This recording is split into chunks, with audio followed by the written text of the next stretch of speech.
देखिए, पिछले चंद हफ्तों से जो स्टेटमेंट्स महाराष्ट्र की सरकार के मिनिस्टर्स और चीफ मिनिस्टर तरफ से आ रहे हैं उसको देखने की जरूरत है।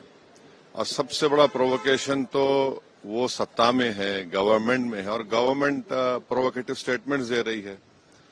और बड़ा अफसोसनाक है, आप देख लीजिए, पिछले 4-5 दिन पुराना स्टेटमेंट उठाकर देख लीजिए, तो ये वो खुद प्रोवोकेशन किए और उनको इस बात की अपनी जिम्मेदारी का एहसास भी नहीं है कि वो मंत्री हैं, मुख्यमंत्री हैं।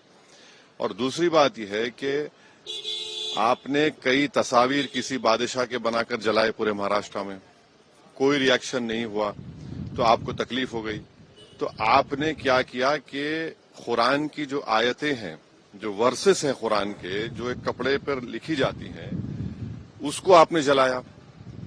और जब ये हरकत हो रही थी तो उसी वक्त जाकर मुकामी वहां के जो मुसलमान और हिंदू लोग थे, जाकर कंप्लेन की डीसीपी को कि इसको रुकवाइए। देखिए, ये जो कपड़ा है जिसपे कुरान करीम के आयतें लिखी हैं, वर्सेस लिखी है, मत करिए। जलाया गया, एक्शन नहीं लिए। उसके बाद शाम में ये सब चीजें हुई। मैं उसका कंडेम करता हूँ वायलेंस का, मगर इसको टोटल देखिए आप कि जो स्टेटमेंट्स एमिनेट हुए हैं, जो स्टेटमेंट दिए गए हैं मिनिस्टर्स की तरफ से, अभी भी दिए जा रहे हैं। भाई, आप रूल ऑफ लॉ को फॉलो करिए ना।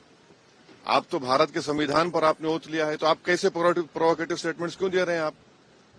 भाई, मुझे कोई चीज पसंद नहीं है, आपको कोई चीज पसंद नहीं है, तो कोई भी अपनी नापसंद का इजहार कानून को हाथ में ले करेगा क्या?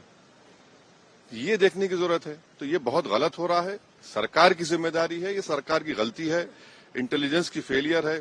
उस जगह जहां से महाराष्ट्र के मुख्यमंत्री आते हैं, और ये जो वायलेंस हुआ है हमारे केंद्र मंत्री के घर के करीब है पूरा, ये बड़ी गलत बात हो रही है।